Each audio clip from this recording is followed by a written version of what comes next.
This man went up out of his city yearly to worship and to sacrifice unto the Lord of hosts in Shiloh.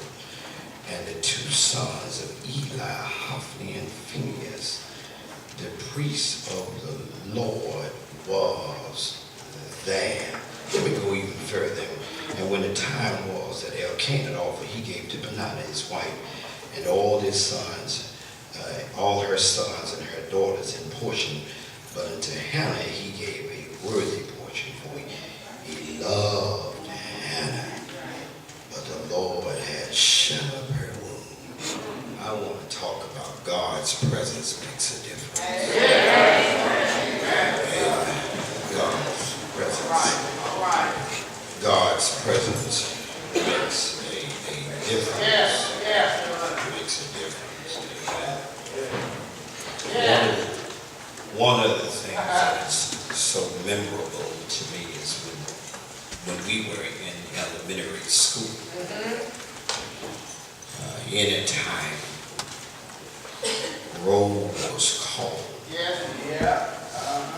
you either had to shout out, present, or here.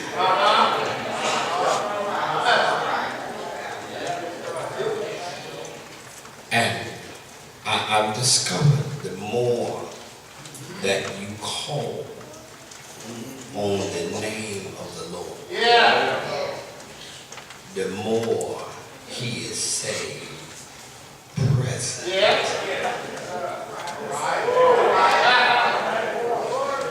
Or here. I know this ain't your message, but help me with mine.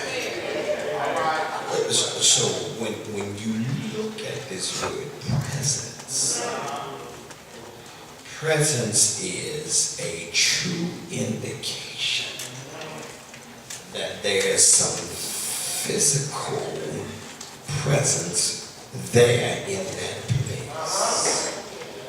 And yearly, God's law at this time had called for the Israelites to attend 3 annual pilgrimages.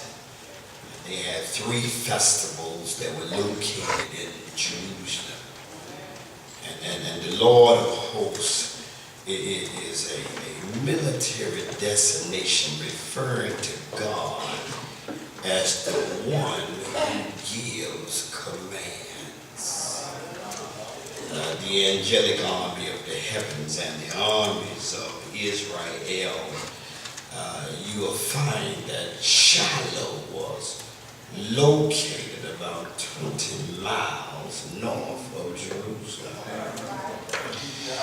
And it was described as being the religious center for the nation at the time of the location of the tabernacle.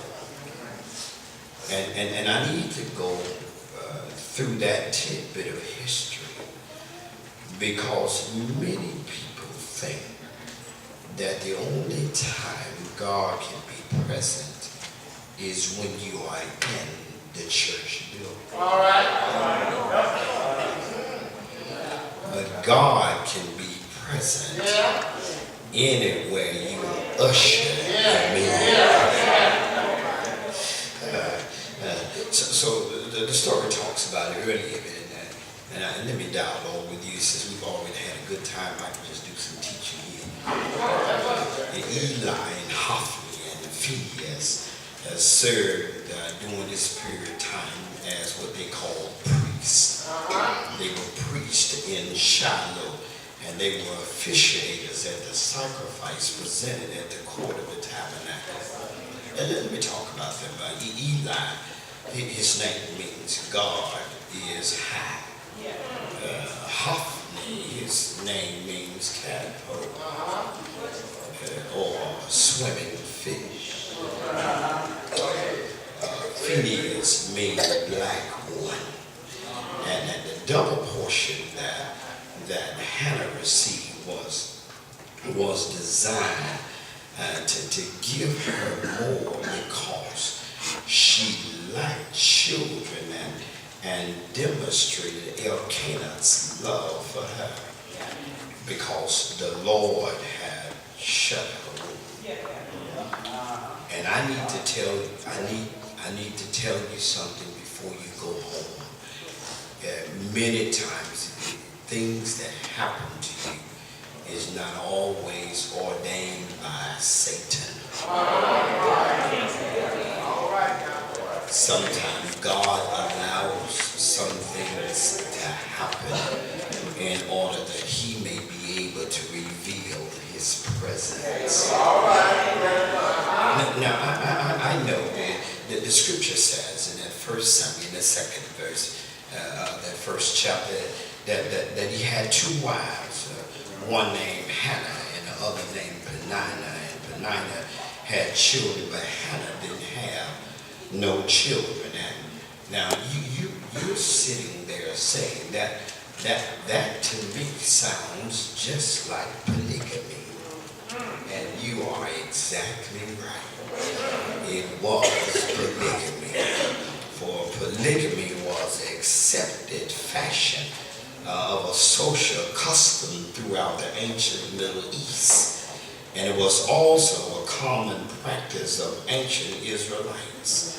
Although it may seem that polygamy devastated from God's original plan of marriage, but the practice was permitted under God's law, particularly in the cases of first marriage.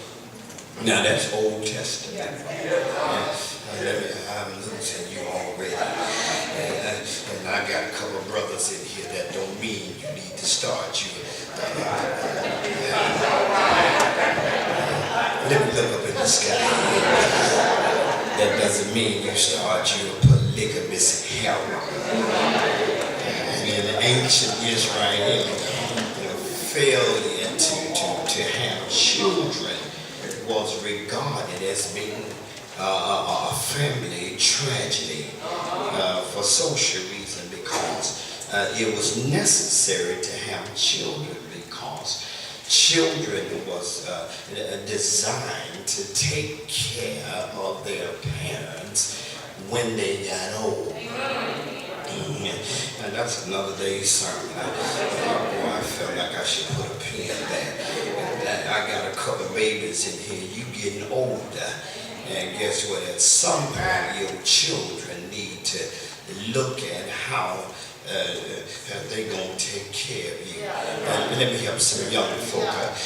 When you buy your house, why don't you buy you a mother-in-law wing?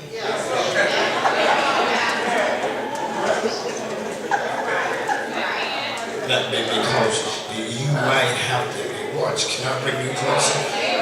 Because when you look at how the economy is going in the United States, it used to be a time that you could retire when you were 62. Now you're getting ready to come closer to me. But you can't retire now. In many instances at 62, and heaven forbid, some of you babies that change jobs like you're changing underwear. I need to tell you something. Guess what? You need to spend some stability on a job in order to have some retirement. Now folk don't tell you that when you're young, because all you want to do is get a salary and spend some money. But let me tell you something. When you start getting in your 30s, and heaven forbid when you, oh Lordy, 40, when you get to the 40 stage, you really ain't got but 20 to 25 more years. Am I saying something?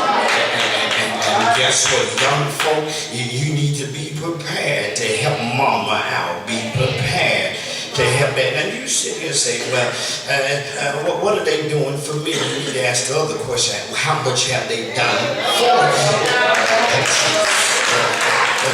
So when you look at the economic conditions of the United States and look at our world, guess what? Those that used to retire can no longer retire.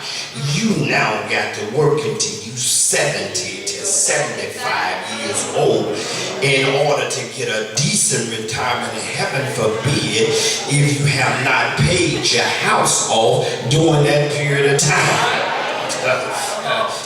Since I'm talking about economics, let me talk about that. In the next 3 to 5 years, many of you that got vacation, they're going to start cutting your personal time and cutting your vacation.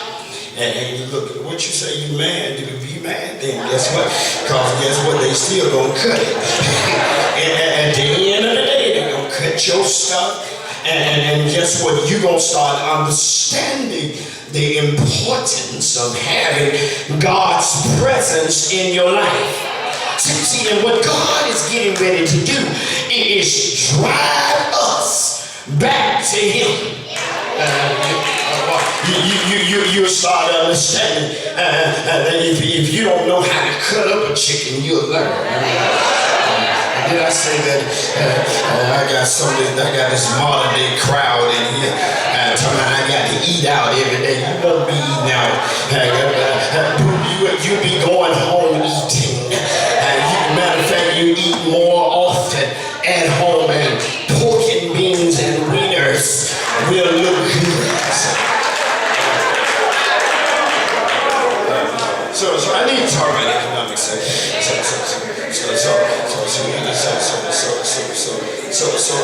Elkanah came along, and after having Hannah, he discovered that Hannah couldn't have no children. He takes on another wife, which is Peninnah. Now, one of the things, and I probably don't need to go down this road. This is a difficult church to preach this kind of stuff to. One of the things that is very bad in our society, and you cannot have two black women in the same house. Let me go over here. Let me stay over here. Some of you that just got through shouting, you ain't gonna be shouting. And not when you got not two black and look and Tammy, yes, two black white women not in the same house. Married to the same man.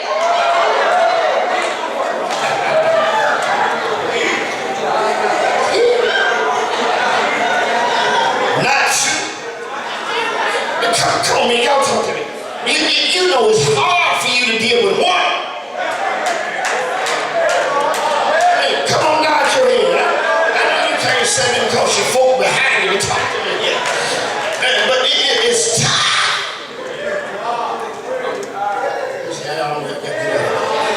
It's tough to deal with one. Now, the other part that goes on the time. Shucks, I feel like one got children.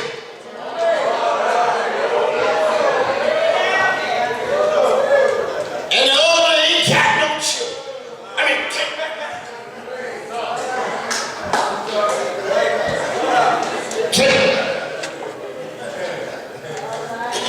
can't you see the one that got children? Come on.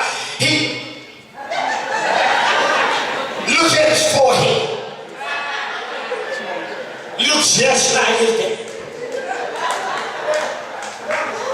Walk like his dad. Look how he hold the spoon, holding just like that.